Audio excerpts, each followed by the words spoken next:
d'être avec vous ce dimanche une fois de plus pour la lecture de tarot des énergies de la semaine.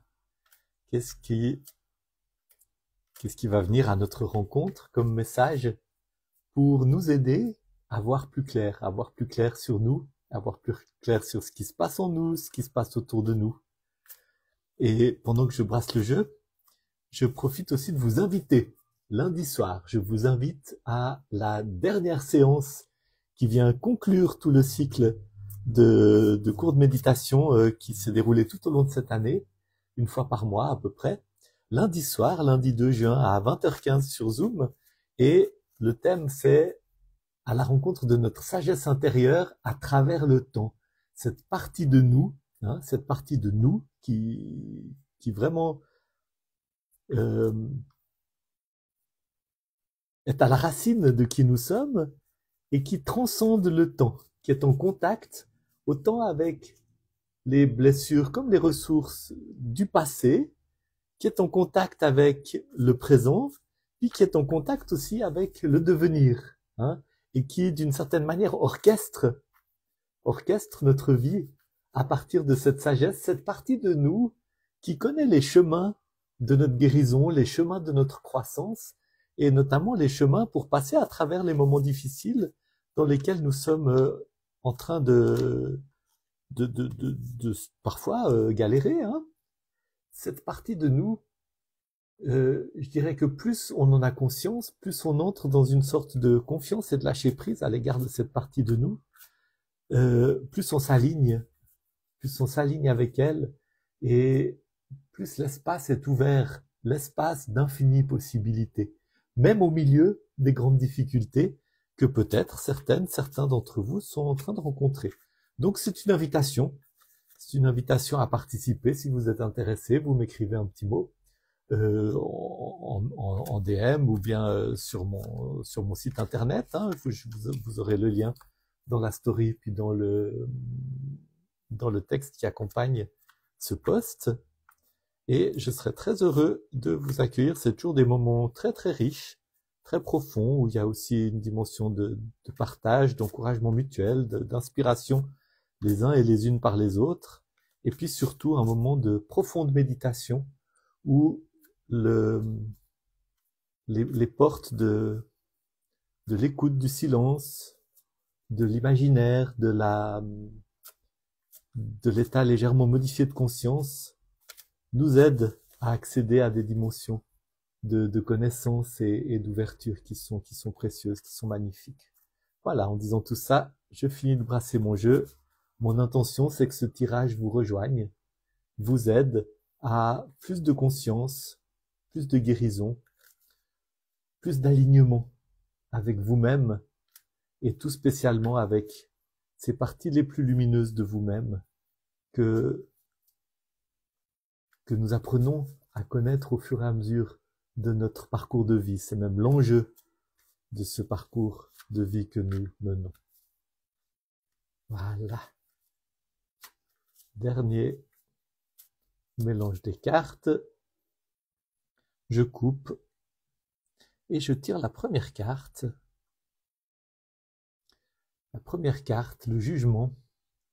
Sur ce tarot de Rider-Waite, vous avez amplifié par rapport au tarot de Marseille ce thème d'un jugement qui est un moment de résurrection, un moment de retour à la vie, de renaissance. Vous voyez cet ange qui sonne de la trompette, qui annonce un instant sacré, qui annonce un instant décisif, qui annonce un instant de basculement. Et vous voyez ces personnages qui émergent de leur tombeau. Ces tombeaux, ils nous parlent de tout ce qui s'est passé dans le chemin parcouru jusque-là. Le parcours initiatique décrit par les différents arcanes du tarot, et tout spécialement par les arcanes majeurs, c'est un parcours initiatique qui donne beaucoup de place à ce cycle de mort et de renaissance. Nos vies sont une succession de mort et de renaissance. Nous ne cessons pas de de quitter un état pour nous ouvrir à un autre état. Nous passons d'un niveau de conscience à un autre niveau de conscience, d'un niveau de maturité à un autre niveau de maturité, d'une expérience à la sagesse acquise à travers cette expérience. Et c'est ainsi que nous avançons, c'est ainsi que nous grandissons, c'est souvent aussi ainsi que nous guérissons. Hein. Il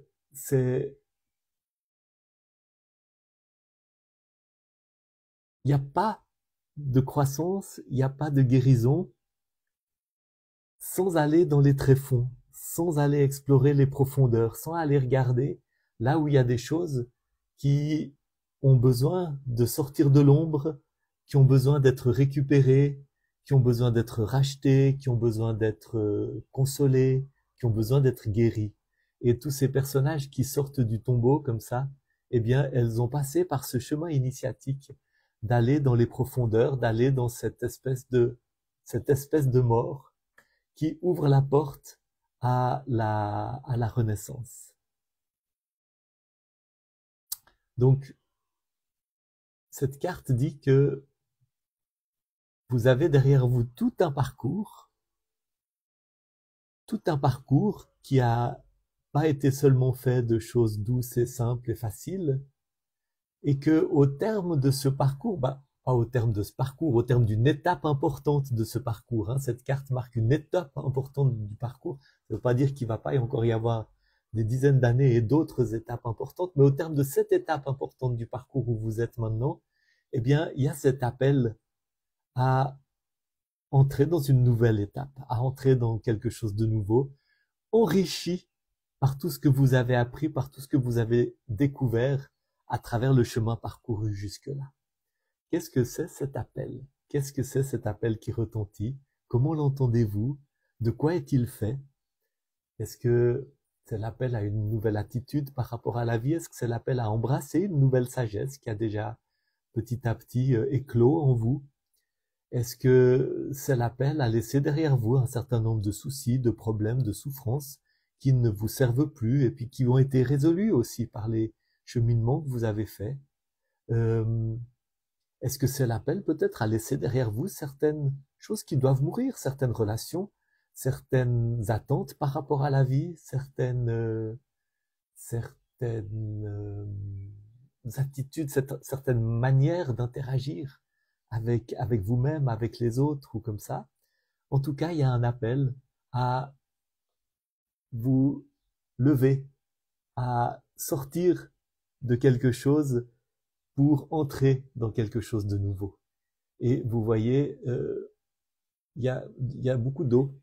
Il y a une mer qui symbolise effectivement, je pense, la vie dans ce qu'elle a de flot, dans ce qu'elle a d'étendue, dans ce qu'elle a aussi de profondeur émotionnelle.